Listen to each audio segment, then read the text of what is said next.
تو اس کے بیٹے بیٹیاں بہویں پوتے پوتیاں سارے بے نمازی ہیں. اگر ایک بوڑھا اللہ کا سجدہ کر کے کھینچ کھانچ کے برکت لاتا بھی ہے تو اس کے اپنے گھر میں 8 آدمی نحوست کے لیے بیٹھے ہوئے ہیں. کسی باہر والے کی نظر کی ضرورت نہیں، گھر میں آلریڈی موجود ہے. تو آج طے کر کے جائیں کہ نماز کی پابندی کریں گے انشاءاللہ کریں گے. اب ہماری بہنوں کے لیے ایک آخری بات، اجازت آپ کی. اجازت. امام زین العابدین امام حسین کے بیٹے جو کربلا میں اکیلے مردوں میں باقی رہ گئے، امام زین العابدین کہتے ہیں، غور سے سنیں، امام زین العابدین کہتے ہیں جب ہم مدینے سے چلے تو میری پھوپھی زینب ہمارے ساتھ تھی. ہم جب مکے پہنچے تو پھوپھی زینب ساتھ تھی. جب ہم وہاں سے کوفے کے لیے نکلے اور ہمیں کوفہ نہیں جانے دیا گیا، کربلا لایا گیا، تو اس سفر میں بھی میری پھوپھی زینب ساتھ تھی. امام زین العابدین کہتے پورے سفر میں کسی رات میری پھوپھی زینب نے تہجد کی نماز کو قضا نہیں کیا.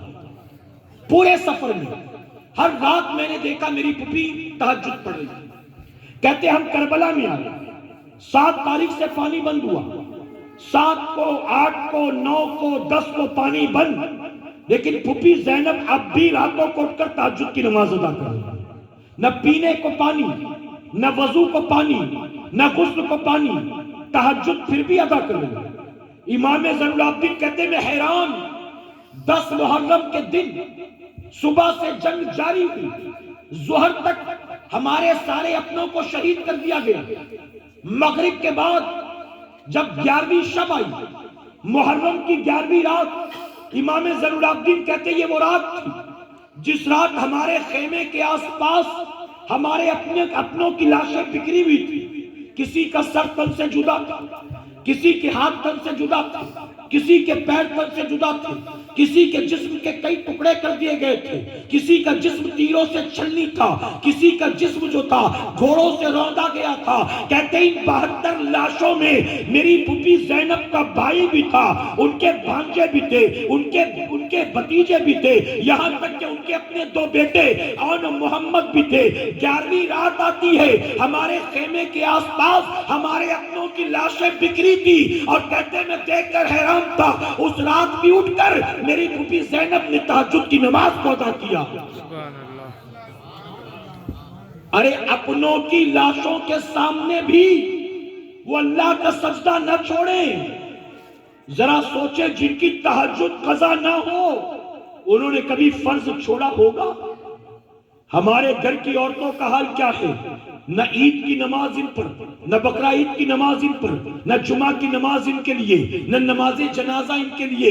تو پورا سال گزر جاتا ہے، ہمارے گھر کی عورتیں نماز ہی نہیں پڑھتی ہیں. اللہ اکبر. عورتیں چاہتی ہیں کہ میں کہیں سے تعویذ لے لوں، اللہ شوہر کی روزی میں برکت عطا کر دے، میں کہیں سے جھاڑ پھونک کروا لوں، اللہ بیٹی کے لیے کسی لکھپتی کا رشتہ بھیج دے، میں کہیں سے ڈورا دھاگا لے آؤں، اللہ میرے بیٹے کو نوکری دے دے اور اچھی جگہ جاب لگ جائے. میں علماء کی موجودگی میں منبر رسول پر موجود ہوں، ذمہ داری کے ساتھ کہنا چاہتا ہوں، اگر ہمارے گھر کی عورتیں یہ چاہتی ہیں اللہ شوہر کی روزی میں برکت دے، اللہ ان کے بیٹوں کو کامیابی اور عزت دے، اللہ ان کی بیٹیوں کے لیے بہترین رشتے عطا کرے، تو انہیں کہیں جانے کی ضرورت نہیں ہے. جب اللہ کا منادی اللہ کے گھر سے حی علی الصلاۃ حی علی الفلاح کی صدا کو بلند کرے، وہ فوراً مصلی بچھائیں، وضو کر کے اپنی پیشانی کو سجدے میں رکھ دیں. میں ذمہ داری کے ساتھ کہتا ہوں یہاں تمہارے سر جھکیں گے وہاں اللہ تمہارے شوہر کی روزی میں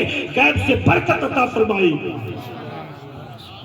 علماء فرماتے ہیں ایک عورت یا مرد جو بے نمازی ہوتے ہیں جب وہ مر جاتے ہیں ان کو غسل دیا جاتا ہے، کفن پہنایا جاتا ہے، پھر ان کی میت کو سامنے رکھ کر صفیں درست کی جاتی ہیں، امام کو نماز جنازہ کے لیے بلایا جاتا ہے، تو علماء لکھتے ہیں، صوفیہ کہتے ہیں فرشتے یہ منظر دیکھ کر آپس میں ایک دوسرے سے ہنس ہنس کر کہتے ہیں جس نے کبھی اللہ کی نماز نہیں پڑھی آج لوگ اس کی نماز پڑھنے کے لیے جمع ہو رہے ہیں. جس نے کبھی خود اللہ کی نماز نہیں پڑھی آج لوگ اس کی نماز پڑھنے کے لیے جمع ہو رہے ہیں، پھر فرشتے کہتے ہیں اے لوگو تم کتنی بھی نمازیں اس کے لیے پڑھ لو، اس کو جہنم کی آگ سے کوئی نہیں بچا سکتا۔ جشن غوث اعظم کی محفل میں آئے ہو، جشن غوث اعظم کے نام پر ہماری مائیں بہنیں بچی آئی ہیں، غوث اعظم سے محبت ہے تو غوث پاک جو کہتے تھے مریدوں سے اگر واقعی ان سے محبت ہے تو طے کر کے اٹھنا، آج کے بعد ایک وقت کی نماز کو جان بوجھ کر قضا نہیں کریں گے کہ انشاءاللہ